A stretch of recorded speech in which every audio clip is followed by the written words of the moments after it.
I've been reading a lot of romcoms lately. Even the animes I'm watching this season, the ones that I've been liking a bit more than the bangers like JJK or Oshinoko are the underrated romances that has come out. Probably because I'm a lonely piece of shit. And in both mangas, animes, even manhwas, they have been a journey to say the least. Some of them has been good, some of them have been goated, some of them has been either terrible or exceptionally mid, and for some reason, they're the ones I've made videos on. And I don't really like that. This channel, like I mentioned in the description of it, is a space for me to talk about things that I like and things that I dislike. Yet lately, all I've been doing is talk about things that I give negative reviews on. It just makes me feel like a grumpy unk who keeps on complaining and complaining, and while I do like doing it, I kinda wanna switch it up. I think the last time I spoke positively about something was 2 months ago! Oh my god. I really am a grumpy, lonely piece of shit. So I started looking, reading, and searching for candidates for me to talk about so I can recommend you guys some of that good shit. That good shit that made me squeal, get diabetes, the ones that made me feel the love tonight. And I kinda struggled. Not because there aren't any good ones, but rather because there are just too many of them. On top of that, some of them are a bit too good that I don't know how to really put into words why I love it so much yet. Or some are great, but just needs a little more time to cook before I can really put a definitive score or praise it.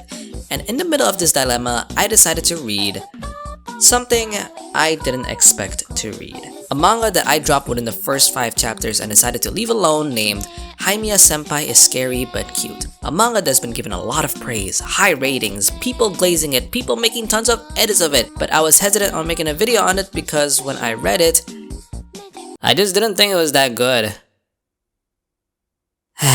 Yeah, I'm not beating the allegations. Before I give the context, let me do a quick recap on what this manga is about. See, this entire series started when the artist did a little doodle and played around with an OC he created, which had suddenly blown up on Twitter, leading him to make a mini-series about this girl who is, as the title of the chapter suggests, the super scary senpai who's weirdly kind only to me. And it goes just as you expect. Hare, what's up, baddie? You wanna come hang out with us? Ugh, shut up, you're annoying. If you like, wanna go hang out with us? You're too persistent, just give up and die. Damn, that escalated quickly. Senpai, if you want, would you like to walk home together? Heh? Of course! Anything for you, my little cutie patootie. I dedicate every fiber of my being to make you happy. And from these little snippets of the readers getting to know Haimiya, the artist caved in and started a new series where her charms are more fleshed out. And what better than to make her star in a rom-com and meet our boy, Albert. No? People are sick of the name? Okay, fine, we'll call him Mark. And it's all pretty much the same. Mark is doing some cleanup duty and is given a lot more burden than the others because they're too lazy and lax, and then Haimiya comes in. Oh, you fucking twat! Shut up before I rip your skin in half! Ah! Gomenasai! That ruined my entire mood for the entire day. I swear I'm gonna sacrifice 3 children. Oh, hi Mark. And for a while, it just seems like that's gonna be the rest of the series. The next chapter shows another case of Haimiya being scary. Grr, you're in my way, don't take up the whole space. But when she meets Mark, she's like, oh hey, wanna go to school together? Then the 3rd chapter, Mark gets a little bump from someone, then Haimiya drags at someone and demanded a castration, which made him apologize profusely. Am I the only one who thinks that's a bit of an overreaction? I mean, he did apologize that he was in a hurry. I don't know. I've learned telling women how to feel doesn't usually end well. And you get the point. It's a slice of life where we get to see Haimiya and Mark get close to each other, with the theme of Haimiya being the #senpai, #scary, #so cute girl that everybody loves. So naturally, with this premise, everybody started praising, glazing. People started making edits and getting lots of likes just talking about her. Pretty much everybody fell in love with this manga. Everybody, with the sole exception of Kiwi, of course. Now before you get angry, just hear me out. I have said time and time again that I am starting to get sick of the average rom-com formula. And for a while, this manga followed that shit to a T. What do I mean by the formula? Well, I mean mangas that are hard carried by the charms of the girl. The popular one in school is paired up with the social recluse, timid, average, no personality guy who is exceptionally dense, so when romantic progress happens, the author can prolong it by making them extremely dumb. For example, Mark overhears a crowd of friends talking about line and he's like, man, Man, I wish I have friends I can share my line with.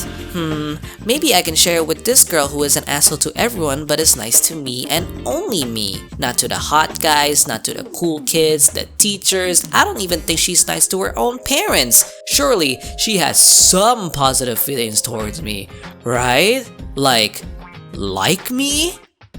Nah, who the fuck am I kidding? Like, I'm sorry, but this shit is really old. I know people have said that these types of pairings is the main characteristic of gooner bait mangas, but I take it a step further and call it loser bait. Because these are the types of mangas that tell boys to stay quiet and everything will work out. Mark is too shy to ask for the baddie's line, yet he is rewarded by her asking him for his line. And this is not to say girls shouldn't make the first move. Please, tell me you like me and I will think about you nonstop.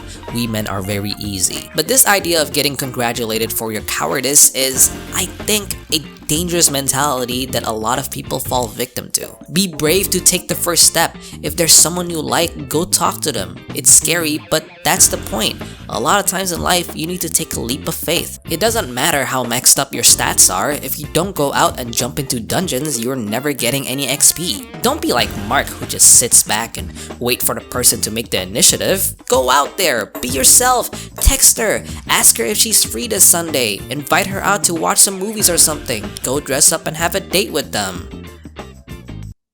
Wait, what the fuck? Yeah, this is when the manga took every criticism I had and threw it right to my face. Because I've just been so accustomed with these rom-com main characters being spineless for hundreds of chapters that I've forgotten something called character development, which is usually a myth in this genre. Mark got free tickets from his hot sister and decided to ask Jaime out, which led them to go on an actual date. And for a while, I seriously thought this was a dream sequence. Like, I thought I was being pranked. And this is when this manga, and Mark himself, turned around themselves for me hard. The next chapter showed Mark asking his sister some advice on how to go on them, and I really appreciate this. Because had he not asked them, he would have gone out looking like a stinker. But his sisters gave him really good pointers, and it also made you anticipate on whether or not he's going to follow through with it. And initially I thought, yeah, that's not gonna happen. Oh my god. It happened. There's a scene where Jaime is being hit on by two dudes who she has no interest in while they were on a date, and Mark, being the awesome dude he is, jumps in and saves her from being harassed. This reminds me of that one episode from the Manga anime. Both main characters are there to protect the girl while on the dates, however, this one edges it slightly for me. Because the guy in the anime is a really reliable person who's pretty capable in many things, so for him, being bold and jumping in seemed to be something normal for him, which is confirmed later on when he also hits on that girl's sister. But that's besides the point. That in itself is fine, but I really like this version a bit more because we see that our boy Mark was really afraid. I mean, yeah, since the first chapter we've known that he's kind of a pussy, but it's the fact that he jumped regardless of his fears that make him more respectable to me. Because as a wise man once said, you cannot be brave without fear. And just when you thought the scene is over as our lovebirds run away, he turns around and talks mad shit. He didn't have to do that. But he did that for us. Oh, and for her too, I guess, but yeah. And at this point, you're like, okay, we've seen them watch the movies together, have the cute scenario, finish the rom-com cliche. Overall, just a good date. I guess it's time for it to end, right? What? The two's outing continues? Wait, and it's not off-screen? We actually get to see it? Yo, we get to see more wholesome shit? Hold on. And Mark is unexpectedly kinda smooth? And now he's remembering his sister's advice to tell his date that she's cute to appreciate all the effort she's put in to look good in front of him. And as the date is ending, he's calling her out. She turned around, he opened his mouth, and fumbled. Fuck! Well. I guess I expected a bit too much from bro. But either way, this entire arc where we see their date is probably the biggest turnaround for me. Because afterwards, this manga continues on to subvert my expectations in the best way possible. Later down the line, we meet a new character who serves as the best friend character for Mark, and I really like that he has a penis. Just hear me out. Usually rom-coms are too afraid of adding another character that is the same gender as the main character. Or when they do, it is to make that character insufferable and be the love rival trying to NTR the main character. But instead, we have a dude who is just the coolest guy there is. Just a really good dude that likes Mark for being Mark, and on top of that, also has a fun relationship with Haimiya herself, which is another trope I feel people don't mention a lot because you never really see rom-coms where two characters of different genders having a purely platonic relationship. It always goes like, oh, we're supposed to be just friends, but now I'm starting to fall in love with her. What do I do? It's so lame, bro. I don't understand why people don't understand that yes, two people of different sex can be friends with each other without wanting to have sex. It isn't rocket science. These two are great together without you feeling the need to ship them, and it's fine. I like it. Another trope they disassembled that I really liked is that they did proper communication. Mark accidentally said something that hurt her, and for a while she was being passive-aggressive until she realized she was being stupid and laid her feelings bare. This is awesome. Even the fact that he fumbled, in hindsight, I actually kinda liked a lot. I mean, yeah, it's disappointing, but I'm glad the author didn't make him do a complete 180 just for the sake of the romance developing when it is not within his character. It's going to take time for him to change, and that's okay. I like it. Listen, manga, the more you do things that I like, the more I'm going to fall in love with you.